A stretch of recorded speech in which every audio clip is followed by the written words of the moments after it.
اعوذ باللہ من الشیطان الرجیم بسم اللہ الرحمن الرحیم پیارو بچو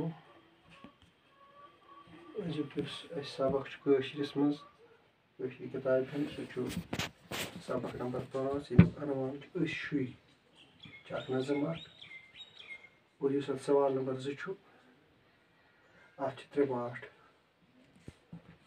تہٕ تِم چھِ مےٚ حل کٔرمٕتۍ تِمن سوالن جواب چھِ لیکھِتھ اور تُہۍ تہِ لیکھِو پنٛنٮ۪ن کاپین پٮ۪ٹھ کٔرِو قلم بلم کیٛاہ چھِ پارٹ أکِم چھُ سوال نمبر 2 سوال کٕم چھِ یژھان ماحول مُشکاوُن یہِ ماحولس چھُ مُشکاوُن یِم کٕم چھِ یژھان جواب چھُ شُرۍ چھِ یژھان ماحول مُشکاوُن چوٗنکہِ شُرنٕے پٮ۪ٹھ نظم لہذا شُری چھِ یژھان ماحول مُشکاوُن پارٹ 2 دوٚیِم سوال زِٹھٮ۪ن تہٕ کٲنٛسٮ۪ن سۭتۍ کیٛاہ سلوٗک پزِ کرُن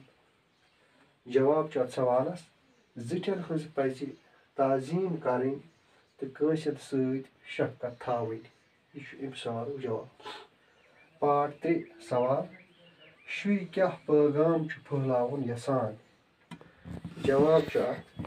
شُرۍ چھِ محبتُک تہٕ مِلژارُک پٲغام پھٔہلاوُن یژھان شُکریہ